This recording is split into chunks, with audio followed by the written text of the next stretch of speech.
Good afternoon, everyone. My name is Helena, And I'm Kelly. and we are Speaker Insight, where we help speakers, authors, and coaches to build a portfolio business on your terms. And if you don't know what that means, listen on, because really we're all about the education that helps you, speakers, authors, and coaches, to really show up in the world and shine the way that you are meant to do. And we've got a doozy for you. So if you don't have pen and paper, Easy. it's a doozy.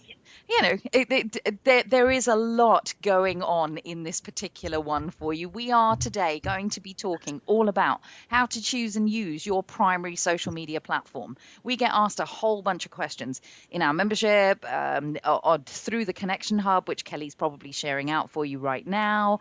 What I'm The doing. Connection Hub is our group of speakers, authors, and coaches. There's about 8,300 or so in there of speakers, authors, and coaches who are always asking questions about how they grow and build their change making businesses. And this is one of those things that kind of sits in the background of everything. So we thought we'd dispel some myths and give you some information about really how you could be using your social media and how you could make the most of your time whilst doing so. So as always, we start with the buzz in our business, because we've got 4 of you here with us live at the moment. So we'll just let the others kind of join in. But for those of you who have already joined us, what's the buzz in your business? What's actually working really well? Hi, Brett. Hi, Lubna. What's working for you in the business? What are you celebrating or excited about? Have you got a podcast coming up? Have you just done one? Have you launched your book? What's going on for you that actively works? For us, the buzz in our business is Kelly. Have you stopped? Hi, Antonia. Nice to see you. Kelly, have you stopped sharing out, or are you? I am just finishing. Perfect. I'm Okay, done. good. Good. You, I believe, are doing a little bit of talking at the Scale Up Summit. Tell us a little bit about that. I will put the link in the comments for you because it's a free event over a few days. So it's a great thing for people that wanted to scale their business, hence the name of the summit itself. I'm talking about how to build a personality branded business, which is all about how to be the center of your own show, but also how you can scale your business without burning out and hitting that capacity of only you in your business or only you being the deliverer. And I tagged a lot of the speakers in the Connection Hub yesterday because it looks like 80% of the speakers are all Hub members. Really cool. And some of the things around that are that, part of what we do inside the Connection Hub is share opportunities. So lots of people, hi Kieran, nice to see you. So lots of people who are, inside the Connection Hub, they take up the Yeah. opportunities that everybody puts in there. And so it's a He posted the opportunity months back saying who wants to speak at this summit, and lots of people applied. And look, there are at least probably about 12 people I know that are even aware of that are in the hub. There's probably more. So it's a great event to register for. It's free, and you choose which ones you want to go to. And in this world of digital, you can do it all from your living room. Brett's doing a LinkedIn marketing course. I'm really excited. He's now got clarity on his ideal customer avatar. Wow, you're speaking our language, Brett. Yeah, it's music to our ears. So one of the other things that's going on, Buzz, in my/our business is Ed Pike is one of the members inside the Connection Hub, and he put out one of those opportunities, #opportunity, to be on his podcast. And actually, Ed and I go a little ways back. Or rather, hang on a minute. No. Ed asked me if I would go on his podcast, and I've asked him to put the opportunity out inside the Connection Hub. That's more like it. But I actually spent an hour talking about the coaching experience and how containers work. So if you're interested to find out a little bit more about me, about how to approach coaching in a slightly different way, as well as just a perspective on how you can get the best out of your clients on a regular basis, go and have a listen to the podcast. Kelly's popped that in already. Yes, it's an affectionate, beautiful ramble through the world of coaching, which it always is. He runs a podcast called The Temple, and there are some really quite inspiring, maybe whilst you're cooking or walking type of podcasty. It's that kind of podcast, but it's a good hour's worth of really just thought-provoking and prodding. So that's very cool. So I think now that we've got you all here, should we get going? Or Yeah, have we got one I have more? a question. No, we've got a few people on here, right? Sure. This has made me giggle all morning. Are you one of those people who's already got your bloody Christmas tree up, right? Because I heard this term today, which is called pre-tree ejaculation.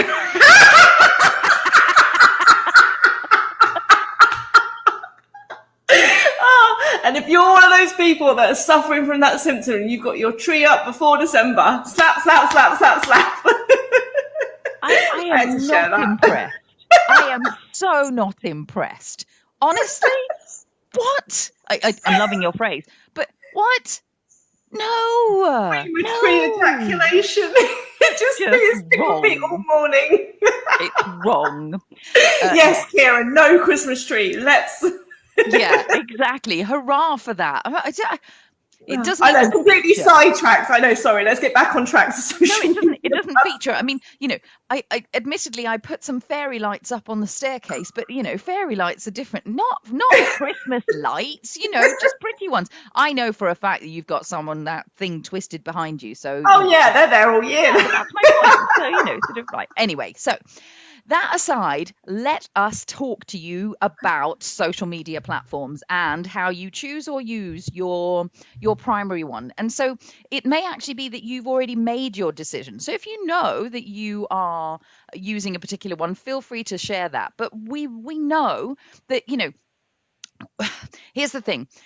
Social media is here to stay. In the digital age that we're in, it's of course a great way of connecting, promoting and expanding your business, as well as making the connections with anyone and everyone that actively, piques your interest in some way. That's why those of you who are listening live. And for those of you who are doing the hashtag replay, I didn't say it earlier, please do the hashtag replay because we like to know, even if it's a year down the line. But here's the thing. Some of the questions that literally sort of come up, what are you smiling at? It's good. But some of the things that really show up is this whole, well, where should I be showing up? Because my clients are over here, but I like it over here. And so do I split myself? Do I go on everything? How many platforms should I be on? Which is the right one at the moment? Are they changing? Blah, blah, blah, blah, blah. There's a whole stuff that goes on. And before you know it, you're like in one of those cartoon characters with stuff coming out of your head. So that's really what we want to help you with today. So let's kick you off, shall we? Yeah. And for those of you who have followed, I know some of you are watching this, but some of you have been with us from the start, which is roughly 2.5 years or so now. God, it might even be coming up for nearly 3, is it? I have no idea. Anyway. January 31st, it'll be 3 years, babe. Oh, God. No wonder I'm looking old. Okay.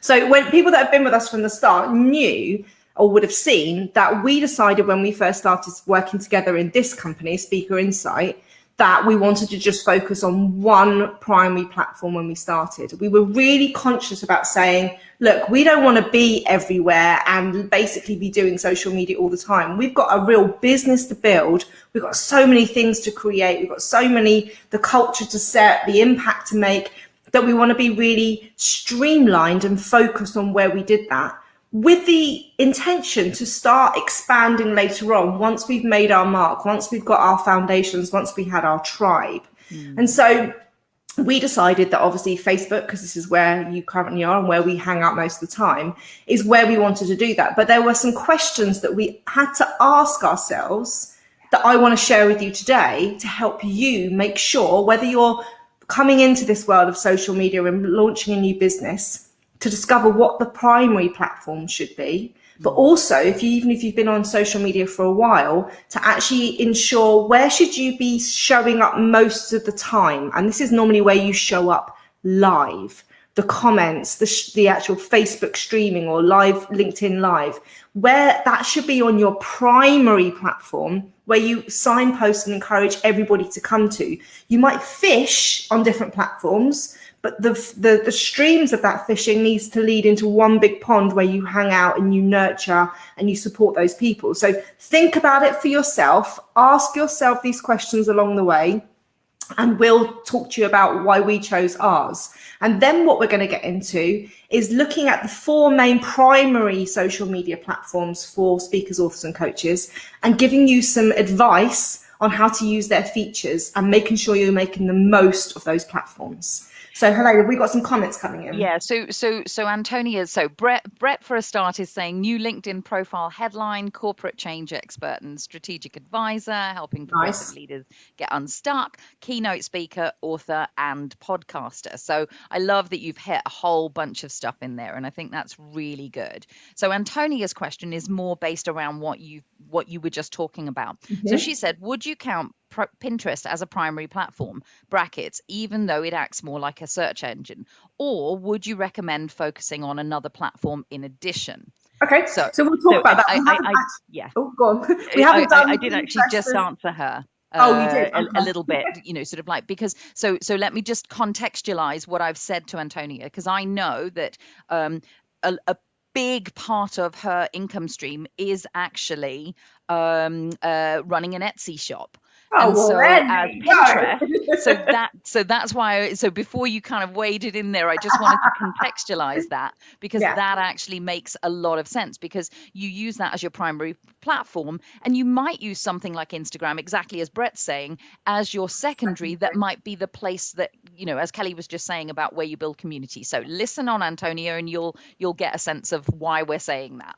And the reason why we haven't focused on Pinterest as one of the 4 main platforms, because it's very, as we just noticed, it's a very arts, crafty, visual based platform where, even though speakers, authors and coaches do have visual elements, it's not like they want to show off their rugs and their mugs and their artwork and blah, blah, blah, where Pinterest is a great place for that. So we'll explore, but still ask yourself these questions, Antonia. For sure. Mainly because I also know that you have a coaching arm to what you do, or you are looking at starting that up. So it may actually be about, so the questions we're going to raise around community may well support that. So I'll be quiet now. Right. So question number 1. So the first thing you need to ask yourself is, where do you personally hang out? Right? What do you enjoy? What's the features? What's the engagement? What's the stuff, the place that you actually go, you're on your phone and you go straight to that, because that's where you feel drawn to, where it feels like your home. What we say that is because of 2 reasons. One is because you probably will have already built an established network on there. You'll probably have connections. You'll probably have presence already on there, depending on how you've used that profile so far. The second thing is, when you are building social media and marketing needs to become a habit, it's really good to use a platform where you're already quite habitual in using it. You like the user face and the interaction of the app or the desktop layout, and also you enjoy it, because it's much easier for us to start building on that strength of a habitual visiting somewhere and building strategic marketing on somewhere that you're already hanging out yourselves. So think about it. If you had to choose one, and I know a lot of people don't like doing this, don't take away my Instagram. What do you mean only one? Where would you say, and put this in the comments, give me an indication of who we have online here.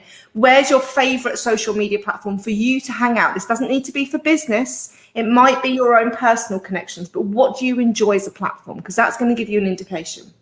Now, when we asked ourselves this question a couple of years back, both Helena and I were like, Facebook, right? We have accounts. We have LinkedIn accounts and Twitter accounts. I don't even have an Instagram account, but we have accounts, but I don't really ever use them. I've got better at LinkedIn because of working with people like Charlie Wyman and stuff like that, who's encouraged, but it's still not the place that I go, oh, LinkedIn, I'm going to go and check out what's on there today, rather than when I wake up in the morning, I scroll through Facebook. Yeah. So think about, we've got some Facebook people here, some Instagram people. So this is great. We're seeing what people are looking at. Yeah. And so we chose as a joint venture that Facebook for us was the one, because where we were hanging out. Mm-hmm. And then Helena, we then matched this, right? So this is where we are. Then we need to go, okay, where's our avatar going? Yeah. So that question for us was really around, okay, well, if we both enjoy Facebook or, insert your own, which you all are, which is great. Speakers, authors and coaches, if you think about it, they're going to hang out on all of the platforms. They're going to be present in whichever one, sort of on the thing that they're actually enjoying as well. But here's the thing.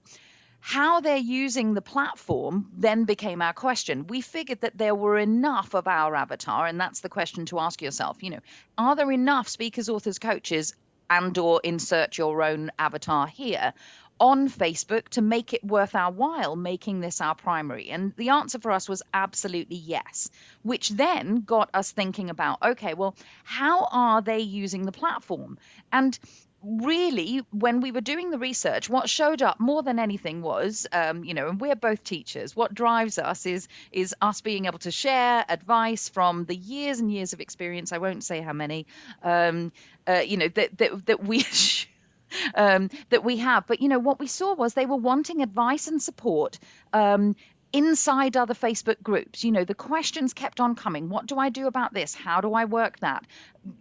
This is really frustrating. Does anyone have an answer for me? So rather than sort of when they were promoting themselves, sort of all over the place, it was much more, sort of about using Facebook as we were looking at how are they using Facebook, and more than anything they were looking for answers. So that made sense for us to actually make that the place that we could see that they were doing a lot of promotion. So by the way, we are saying here, take a look at what they're doing on the other platforms as well, because just because you like the platform, it doesn't mean that what they're looking for on that platform may be the thing that you're able to offer in the way that you want. It happened to be a match for Kelly and I that most of our speakers, authors, and coaches were looking at and using Facebook as a way to find answers to progress themselves in their business. So that was a real match for us. Yeah.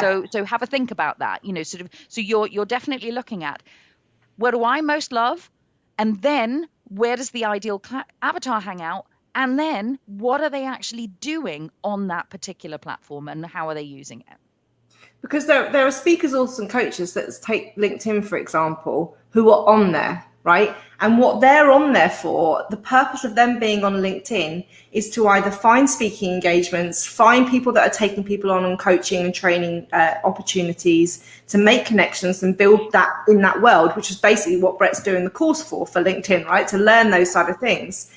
We are, with our speaker insight hats on, are not helping those people do that, right? No. We're not helping them make the corporate connections, get the speaking gigs, blah, blah, blah, blah, blah. What we're looking for is where they have questions around how to run their business. For sure. And what they're doing is, even though they're looking at that, that's not the reason why they're on LinkedIn.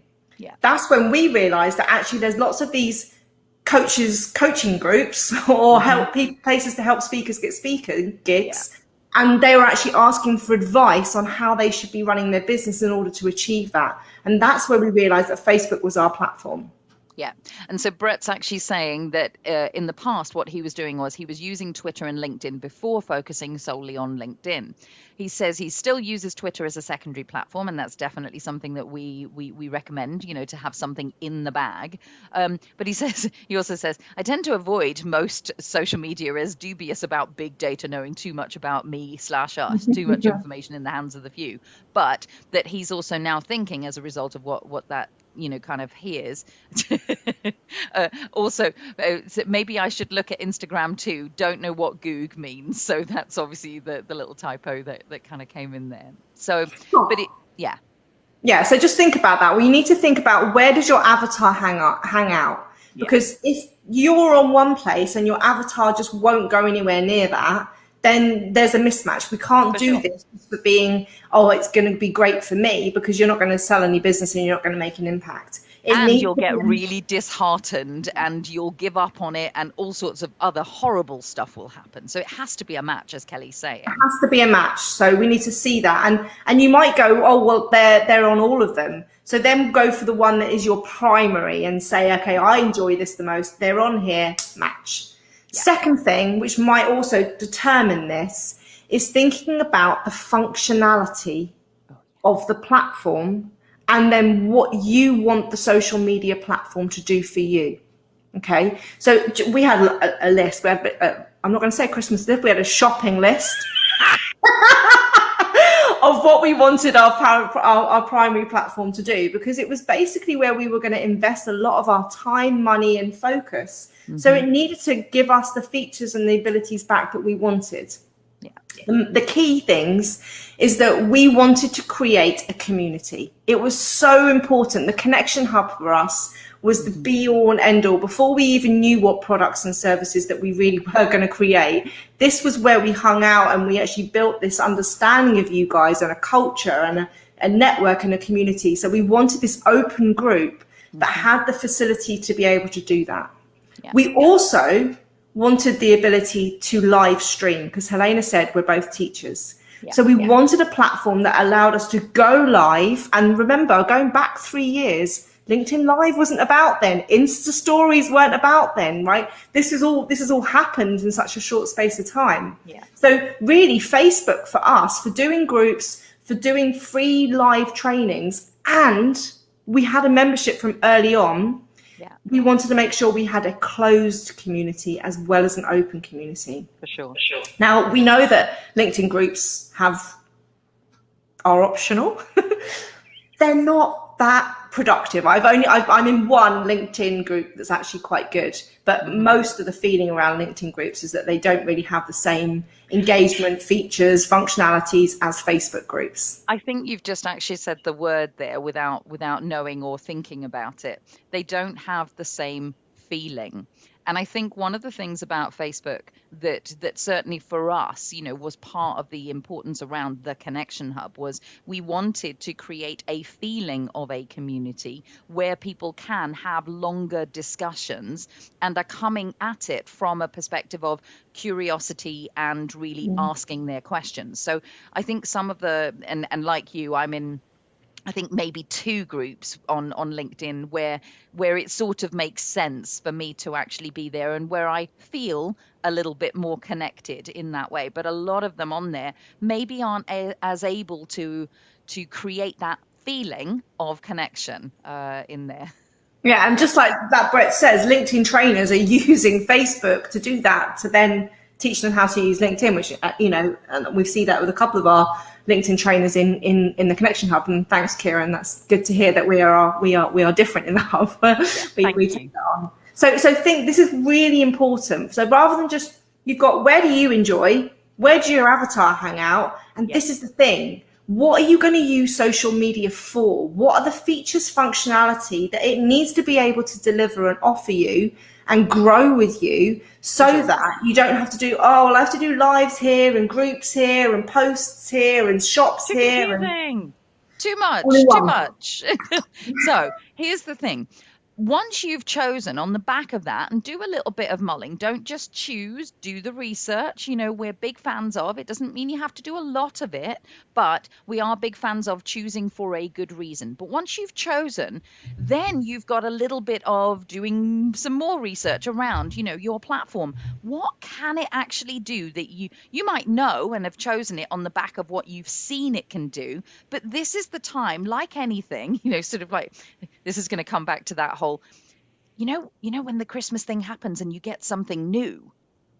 I did that just for Kelly, just to make her see. But when you get something new. So for example, yesterday I literally did get my little Firefox TV kind of plug-in thing. So the question becomes, are you the person that reads the manual before you actually do it? Indeed. And I believe, I'm a hybrid. I'm sort of an activist who keeps the manual handy. Or are you the person who gets on in there and then discovers things as you go? So we're saying here, once you've chosen your platform, are you a learn? And Tony has just said, did you say mulling? I love that. She, kind of staying in that space of researching. But once you've chosen your platform, it is about doing a bit of researching, about learning the engagement, the promotion, the features that are actually available to you. Because we guarantee you, whichever one of your platforms that you're choosing as your primary, you're going to have some things that you might not even realize are there that would be perfect for your intended purpose behind it. But on top of that, go on. Purely because the platforms are always updating, right? Exactly. So they're always releasing new stuff. So you might have thought a year ago or 3 years ago that was the best platform. But if you're in a new stage now and you think, I've got a new product, a new brand, or whatever it might be, you might shift over. And so what I was going to say about that is even to the extent of joining the group that on your favorite platform that actually is the geeky group that says, hey, the latest Instagram thing has just happened, or they've just done an update, and here's what's now available. You actually want to not scroll past those things, when it comes up in the app and it says, hey, we've added these features. Stop, look, and then go, how can you utilize that? I can't remember. Michelle Carville, if you can tag her, Sure. group is great for keeping you updated across social media platforms about new releases and stuff like that. I'm in it. I can't remember I know she changed the name of it this year, which is why it's gone from me. But it's a good one to actually do. And that's really good for you guys to actually be aware of just being in a user group. And this is for everything, right? This is for your CRM system, your payment gateways. If you can just be a geek and join the user group of those platforms, it's a great place to go to ask questions, to get updated on new features, and to make sure that you're aware of what the functionality is for you. Okay, so I can tag her if you want, hun. Nope, I'm all done. So, sorry, I needed to come out of being Speaker Insight and put my Helena Holrick hat on in order to tag her, which is all good fun. So that's done. By the way, every now and then, if it looks like I'm looking off screen, it's because I'm handling your comments over on the other side. So I'm not being rude in some ways. But let's talk about, obviously Kelly and I are going to go Facebook first because that just makes sense. So let's get you some pointers around the kinds of features that you may or may not be using inside your favorite platform. So I'm obviously going to go with Facebook. So you may have seen inside the Connection Hub, so inside your groups, you can do what's known as social learning units. And essentially, it is a list of the beautiful, absolutely beautiful, all of the lives that you've done. So for us, this was ideal. It's a way of organizing your lives and or content, like your PDFs or the longer posts that have got like an educational feel to them, or some kind of categoried thing that you want to save. You can use social learning units to support people, to guide them through the content that you actively have. So that doesn't mean, in our group, in the Connection Hub, we're not set up as a teaching hub, but we do have things available that are teaching led. So if it makes sense for you to categorize and group some of those things inside these social learning units, that makes sense. You might have a group that is focused on a set of debates around certain topics. That could be another way of using your social learning units. So have a think about, how could I use something that groups lots of content together that is on the main feed, but that actually can also be summarized and kept in one place? That great. Makes sense. It's great if you're using Facebook groups for challenges.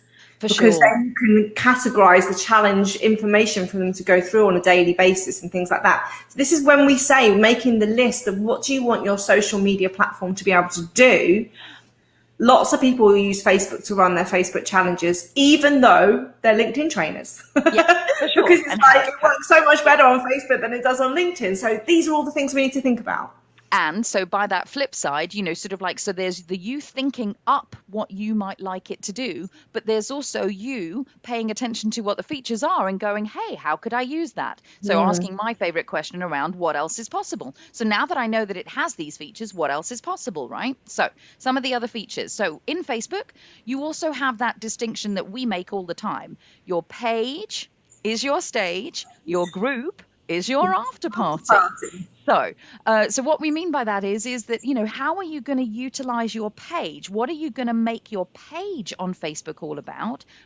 For us, that's very much highlighting that something like this training is going live. It's educational. Think about it as a broadcasting space, the stage from which you share information. So we share our blogs on there. We actively invite people into our group from there. So it's lead magnets.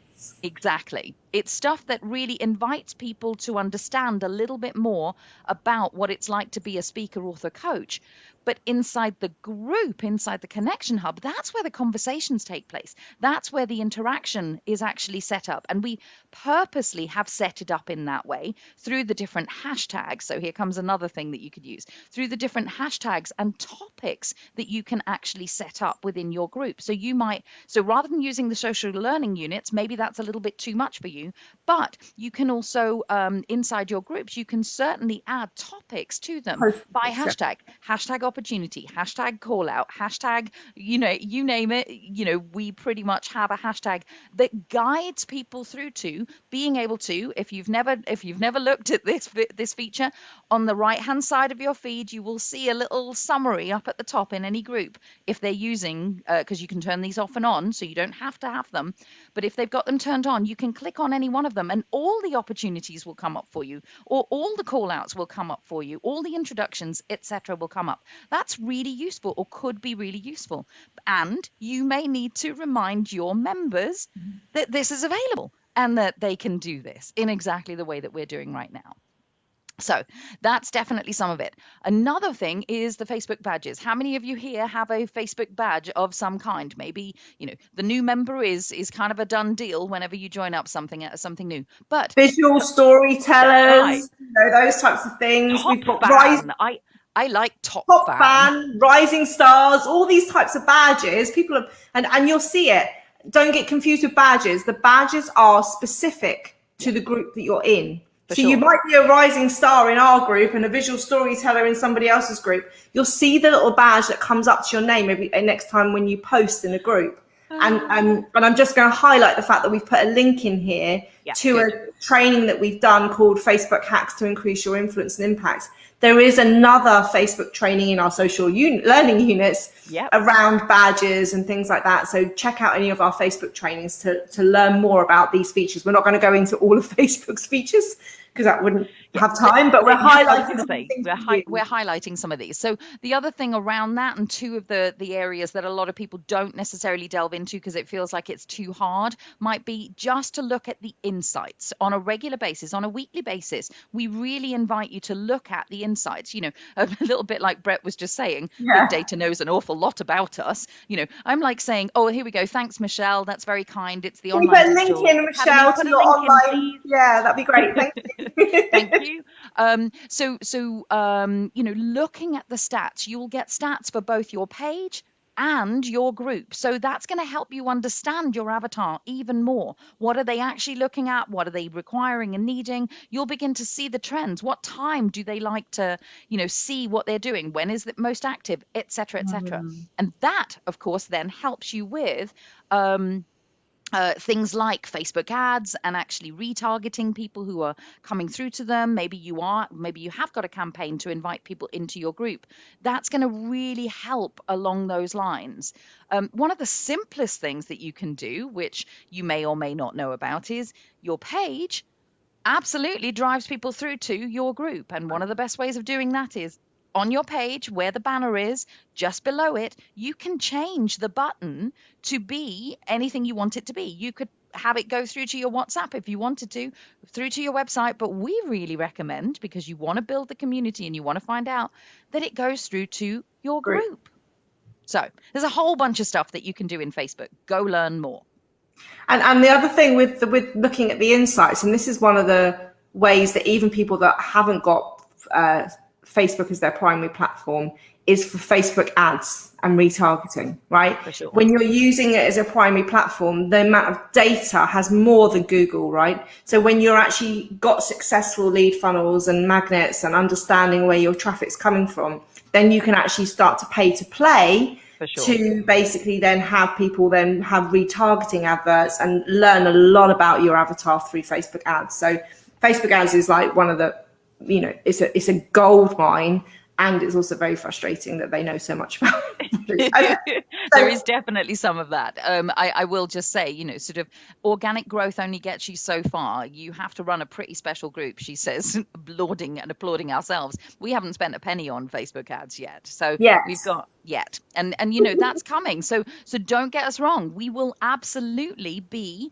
looking at that as a strategy, but I'm just saying that's actually one of the things you want to consider. When might you do that? And that's true for all of them, which is why I wanted to put that in there. Michelle, thank you so much. That's great. Thanks, honey. Right, so there's some things about Facebook, not all the features. We have got additional training in there. If Facebook, if you've chosen it as your primary function, your primary platform, check out the Facebook Lives that we've done to go into more depth about making sure you're using it to the full advantage. Let's go over. I know we've got a couple of LinkedIn people on here, so let's talk about LinkedIn.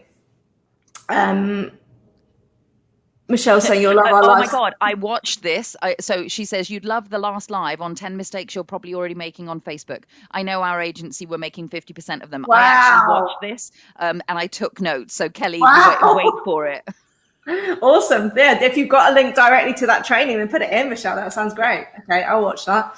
Okay, so LinkedIn. So again, LinkedIn is one of those platforms where we know it's B2B. We know it's very professional. They're trying their hardest, bless them, to be more engaging. But it is a good platform. I'm not going to knock it, right? Microsoft, Apple. Kelly, be kind. Anyway, so let's just go through some of the key features that I think we need to just make sure that you're aware of and you're using. And guess what? We've got a training from a LinkedIn expert to give you a little bit more detail as well. Yep. So one of the things that I've started to do when I'm now dabbling in the world of LinkedIn, and what one of our LinkedIn trainers, Charlie Wyman, actually, if you can just tag her in here, because she's the only person that's actually been able to convince me to even start looking at LinkedIn. So if she can do that, then she's a goddess. For sure. What she says is that because in the world of LinkedIn, it's a bit clunky. When someone goes to your profile, it's quite hard to see the activity. It's not like they can just see your news feed and it's all beautifully laid out, blah, blah, blah. So in order to draw people's attentions to something you want them to look at, make sure you are using the featured post section where you can actually feature an article, a video, a lead magnet, whatever it might be. And I can't remember, it's about 8 or so that you can have at the top bar. Mm-hmm. On your personal profile, and they can be changed all the time. So this is just to highlight and bring people's attentions to something you want them to look at the time. And I think a lot of Charlie's ones, she's done beautiful carousel types of images up there that really are quite fun and they're good. So that's one of the things to use in LinkedIn as featured posts. We all know, and we've just seen Brett give an example of this, we all know that the most important thing on LinkedIn is your profile, right? For sure. Couple of elements to it. It's that one-liner description, which is where people will be searching for, where people look at you in connections and go, oh, I need to connect with them. And then it's also the full bio, but it's mainly the top section of that full bio. I think it's about 140 characters, 160, a bit like the old Twitter used to be, because that's the first section that appears when people look at your bio. They don't see the whole full bio. It's like the snapshot look. It's that one really important sentence that does what it says on the tin about you. So it's that teaser, right? Kaslina, connect with Charlie. Yeah, she's got loads of free resources in there and she'll get you started. So make sure that your profile is optimized. And when Charlie comes on or puts her link in, she's got 10 top tips of how to write your bios and all those sorts of things, which is great free material out there. She has lots of training. So, make sure that the one line is optimized, the 140 or 60 characters at the top of your bio is optimized, and then the rest is done in a first person, really engaging, and just being different, just actually standing out from the noise on LinkedIn. It's also important, this is a platform of connections, of referrals, of networking. So it's really important that you make sure that you're updating and asking for recommendations. Not I hate the one about people endorse you for skills, whatever, it doesn't make any sense to me. But we're talking about really reputable recommendations and testimonials of people that have worked with you Okay, so don't just say, oh, Helena's great and I really like her. Try and talk about the work that you've done. Ask them to talk about the work that they've done with you, the results they've got with you. And it also tells them the company, obviously, that they're working with or have worked with you on. So when somebody's looking at you as a reference point of view and they go, oh, nice past clients they've had. I get them, they're in our field. And these are really good results, what I'm looking for. So make sure that you're active. We do have a Facebook Live on how to ask for good testimonials and get them as well. Thanks, darling. So that's not just on LinkedIn, that's generally. But make sure that your last referral or recommendation isn't from 2002.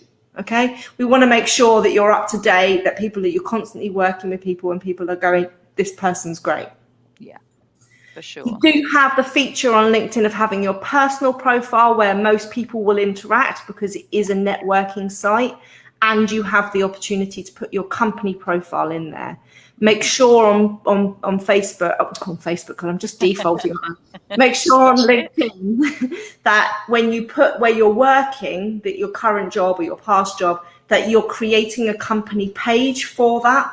So when people see it in your personal profile and they click on where you're currently working, they find out more about your company and where you're about and website links and all that type of thing. So make sure you're using a personal page as where you're interacting with people, but have the company page as like an online reference website on LinkedIn. Exactly. And one of my last tips before I'm going to put the link into training we did with Sam, who is another LinkedIn expert in our group as well, is basically making sure when you're doing a post on LinkedIn, I think most people say that short text posts work better on LinkedIn than videos or long articles or whatever. People just want to not have the sound on. They want to be able to get that in, skim read stuff and actually learn more. But having a variety of posts is important. I was just going to say that. I can see. Don't just stick to one. But, that's having a constant short one, but then actually mixing it up. The point I'm saying here is don't put any bloody links in any of those posts, right? Yeah. Because LinkedIn just slam it down. Actually, Facebook do to a level as well. But if you put a link in the main post, the algorithm gets trashed, your reach gets trashed. You put it in there and you say link in comments and you put it in the first comment. And if you want to learn how to schedule posts that using software that allow the scheduler to actually put the comment in as the first comment as well, we'll put a link to that at the end. That's going to keep you holding on to the end. Yeah. Right. So I'm going to put the link into some training that we did with LinkedIn. I'm going to talk about YouTube. For those of you who are interested in doing more LinkedIn work, here you go. Because of course the thing about YouTube is that it is still a massive search engine. Back to what Antonia was talking about, sort of like, yes, Pinterest is a search engine, but Google is too. How many times have you put into in how to X, and one of the very first solutions that comes up is a YouTube video of some kind. So don't ignore it. It may actually be your hidden gem that you haven't been thinking about. So even if you are choosing one of the others as your primary, YouTube might be your secondary. So let me give you some of the features in there that might shift you into thinking about, how am I using my YouTube? In fact, do I have a YouTube channel? Have I got one set up somewhere? You might just kind of run off and find out, because it's a massive search engine and it can really support you. So we'll share a little bit about how we're using ours as well. And Kelly, it might actually be even worth us grabbing the link for that too, thinking about it, because grabbing the link for what, hon? For our YouTube, thinking about it, that might. Okay, yeah, I'll put the link into the training and then I'll go off and find ours. Yeah, no worries. That works. So here's the thing, Kaslina also about to use YouTube, or YouTube reading our mind, reading my mind. That's from Kaslina. So Kaslina, here's some stuff to whet your appetite, and others too, should you be like in the same boat as her. So one of the very first things, where Facebook does social learning units, a different way to kind of organize your videos is to create playlists on YouTube. What that means is that you can categorize your content. So again, you can make it really easy for people to consume your videos and to not get lost looking for it in just a dated order videos. You might actually have several themes that you speak about. Maybe you're a productivity expert and some of it is around, how you manage your time, how you manage your energy. Some of it might be about the interviews that you actively do. However it makes sense for you to choose how to actively split up your information, you can do that via playlists. So that's the first thing you can do. Can I just add something in here, because we learned this lesson. Oh my God. So I wasn't going to own up to that. Well, I actually thought you wouldn't want me to own up to that, because I was about to own up to that, because I've got that on my little notes here. How funny. Go on, go for it. So we have a membership site. And before we moved over to start using Vimeo Plus for hosting our videos for our membership site, we hosted them on YouTube, and we used to put them as unlisted. But we thought we were being really clever for our, people that will actually build the back end for us and put them in playlists of what sections they would go into our membership site. And we had somebody in our membership site going, he said, why should I be in your membership? Why should I be paying? Because I can get he said it was a really curious, honest question. He said, what's the difference between me being in the membership site and me being able to be on YouTube? And we went, what does he mean? And did a bit of research. So what we found out is that if you have videos that are in a unlisted, but you've put them in a playlist, when somebody's working through your playlist, they will get to automatically play the next video when it shows the next video to play. If they have subscribed to your YouTube channel, they get to see your unlisted videos if you've put them in a playlist. We were like, go back, unlist them and keep them all unlisted, but take them out of all the playlists. So people can't do that now. But it was a massive thing where we go, why are people able to see our unlisted content when they're not a member? So I just want to highlight that, because we always want to share what we're learning along the way, right? For sure. And so it was an immediate, slightly subtle kind of reach out, because the great thing about running somewhere like the Connection Hub is that partly we have all our experts on hand in one great big pool. So we literally tagged Dan, who does the YouTube video in this training. We said, Dan, why is this happening? He goes, no, that shouldn't happen. I went, we put it in playlist. He went, that's why it's happening. What it is. And it's like, oh my gosh, right? So don't make that mistake. If you've got paid for info, don't put them in a playlist, which is fine. So the second piece on this one is, did you know that on YouTube you can, so as part of the blurb, so you've got the video up at the top and then you've got some explanations, but you can actually put a footer, a bit like a Word document, your headers and your footers. You can put a footer in the bottom, i.e. a standard blurb in the description of the posts, which just every time you upload a video, that blurb goes in there. So that's where you can put all your links, your calls to action, the thing that you most want them to do. So for us, what's obvious for us is to invite people through to the Connection Hub. So we are driving traffic from one place that we don't really hang out on. I'll say more about that in a moment, but we actually still make the invitation and make use of the very useful video like this one will go up by tomorrow. This will be available on our YouTube channel. So you can go and look at that as a reference for us guiding and directing people back to the Connection Hub. So I hope that makes sense to all of you. And we never used to do that until a year and a half, 2 years of running the business. True. We never used to upload the content into there because we just were doing one platform. Now we're doing one platform, but not really hanging out over there, just bringing them back. Yeah, that's right. So we're making use of the platform. So it's not that we're actually spending our time on it, but we have optimized how we're working with that secondary channel and making it do some work for us. So on the back of that, let's talk about this next little bit. 100 subscribers. So please, if you're watching this, do go and subscribe to our channel, because we really haven't been making a song and dance about this at all. We've just been building up in the background to how we might actually make more use of this. So having over 100 subscribers gives you the bespoke URL, and you want that little. So in our case, that would be Speaker Insight. Well, it's not. We haven't got 100 subscribers. And that's exactly why I was just asking. So I'm like, so for those of you, go and find some friends. Please come and subscribe, because in essence, what you're going to get is all of our videos, these ones that you're watching right here and now, they are all in one place on YouTube. So when you have 100, you can then choose your own URL. And of course, that's where you want to get to, because what actually happens is at 1,000 subscribers, it allows you to join their partner program. You can start to monetize your channel, and you obviously want to be able to do that with a vanity URL, or i.e.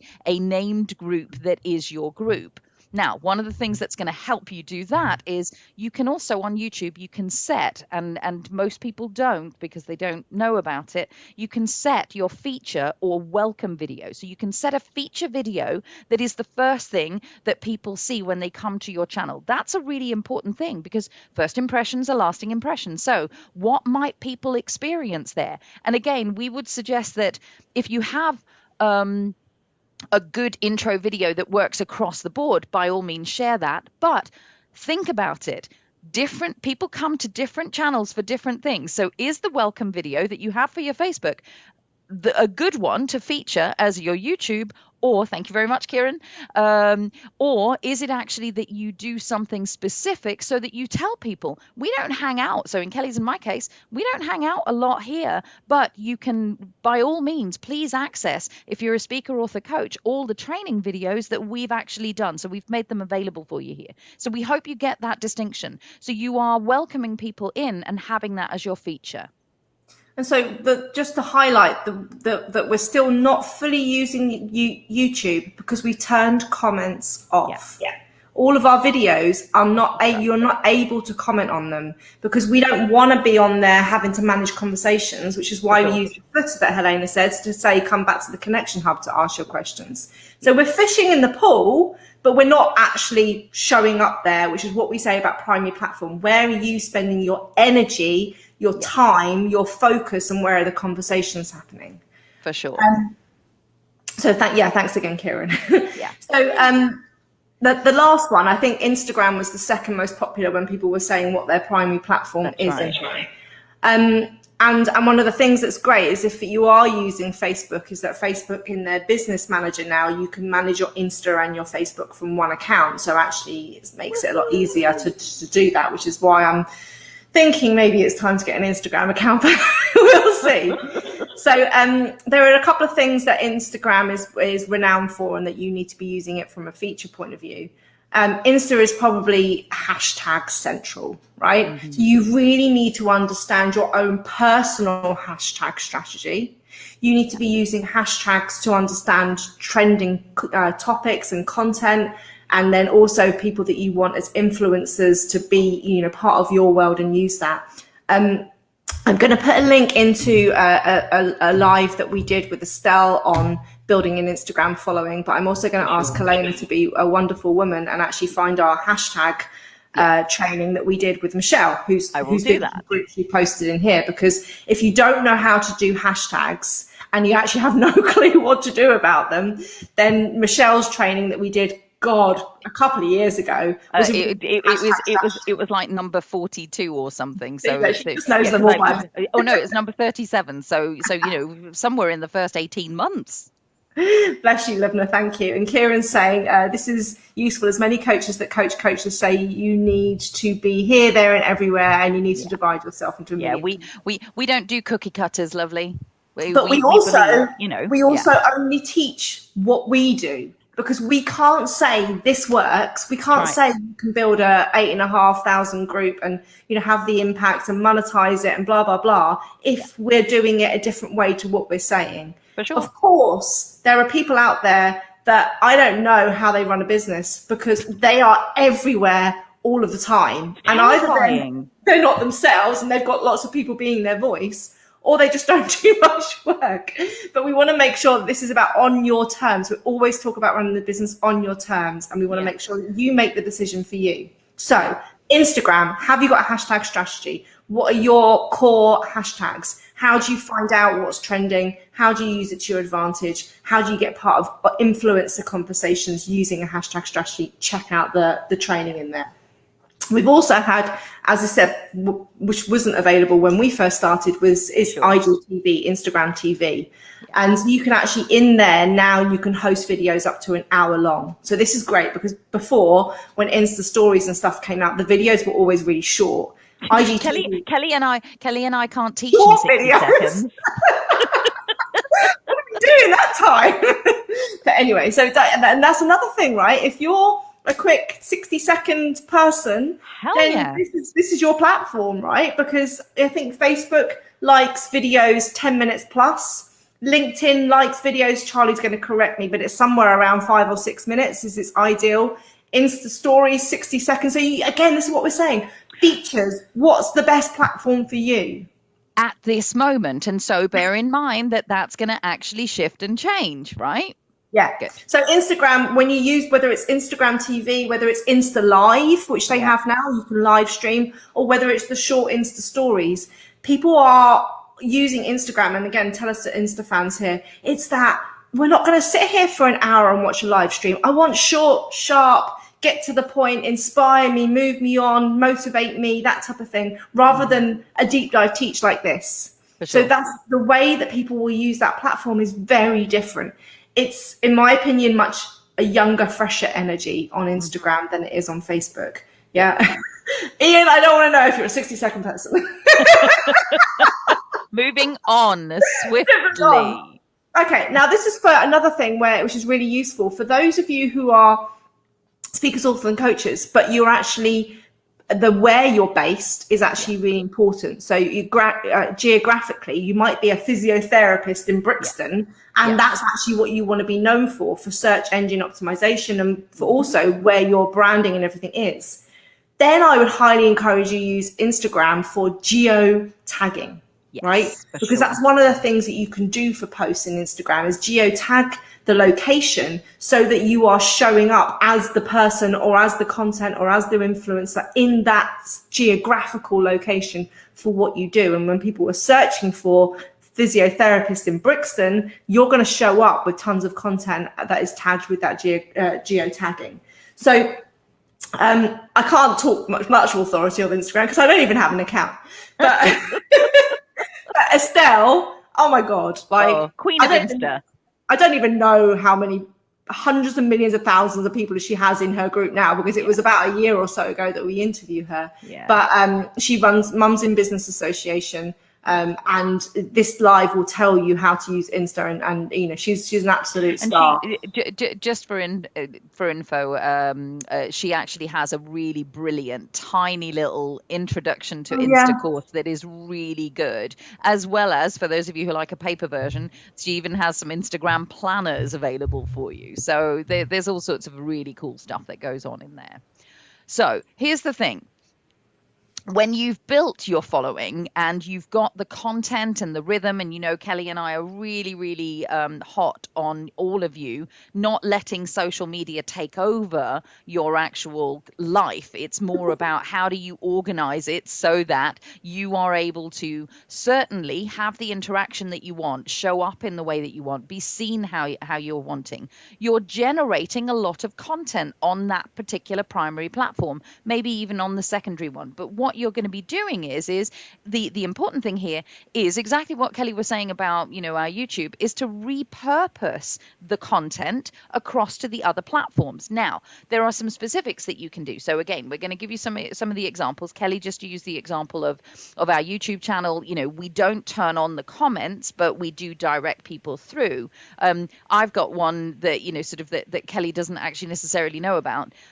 We have recently started putting our blogs on Medium, and what we're doing, so the blogs come out of the lives, come out of the So we'll talk more about that in a second. But there's a Medium, somebody has started following our blogs, which have come out of these lives on Medium, who actually, because I'm geeky enough to know this, who actually joined the Connection Hub in the last 10 days or so, which is really cool.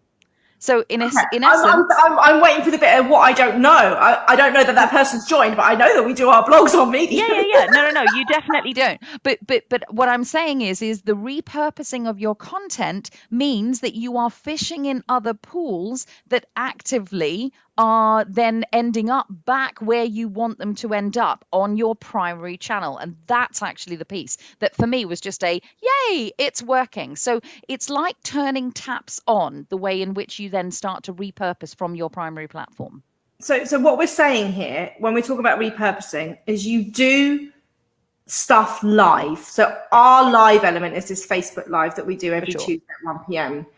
Our VA, our beautiful VA Mel, she basically will download this video today, upload the video to YouTube.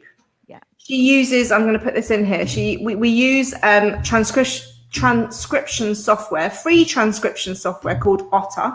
Yeah. That basically will transcribe everything we've said in this to a script, which we edit, make it blog friendly, which Helena just said, then goes on Medium and on our own website. Yeah. And then has the call to action, everything to come back to the hub. Yeah.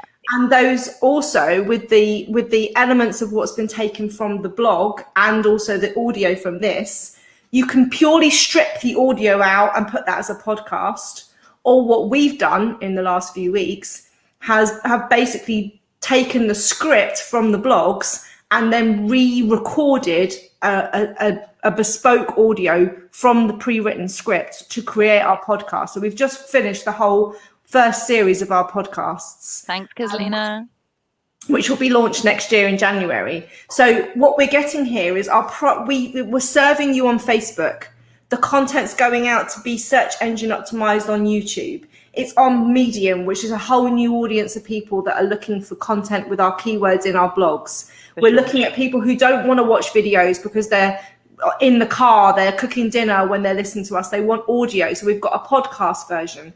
So even though this isn't all social media platforms, it's ways that you can take the element of what you're doing on your primary and repurpose it across different platforms or social media sites. And that's the really important thing. So you're not constantly basically marketing. You're doing some work. Well, the thing is you are marketing by doing this, but you're not actually spending your time and energy doing it. So it frees you up to do the work that you're here to do in the world. And that's really why we want you to choose, right? Yeah. And so do you want to talk about the scheduling stuff? Or? Yeah, sure. Why not? So here's the thing. All of that, as soon as even if you're just choosing the one channel, it can still be a lot, to quote, sort of a lot of Americans that I know. That's a lot, sort of like in terms of a lot on my plate in some way, as we kind of here in England might say. So you can use scheduling software, and we did a whole training on this that actively helps you to really look at this. And so in it, there is a comparison guide that allows you to understand what you might need inside. Bless you, Antonia. Thank you. Genius, she says, around all we're suggesting, I believe. But here's the thing. Using scheduling software allows you to post things across the different platforms that you have. And there are a lot of providers out there who have a lot of different features. So in this training that Kelly's just put up there, we go through what you might require of it to do, a bit like we've been doing in this particular live, but it then also has a very useful grid and comparison grid that allows you to choose. And Ian indeed listened to that and chose Publer. Which is our one. That's what we use. Yeah, so we absolutely love using Publer. But there is one, going back to what I said, which probably looks like over half an hour ago because we have now been... I know. I'm looking at it going, oh my God, we need to be quiet. But if you wanted to find out that scheduler that allows you to post on LinkedIn and post the first comment with the LinkedIn, then watch that live because we'll tell you which one it is. And now I can't remember which one it is off the top of my head. Now that you've said that, I'm feeling on the spot, and I don't know either. But anyway, I have no it's on idea. our comparison guide, and watch the feature. But I know, Brett, if that's something you're looking at LinkedIn to building that channel, then maybe check that out too. And we are way over time. Way over. But there is so much juicy stuff in here. So please tell us what you are going to do as a result of doing this. Again, whether you're listening a year down the line or whether you're just listening tonight because you missed us live today. So many blessings to the rest of your week. Have a brilliant, productive one, and we will catch you again next Tuesday.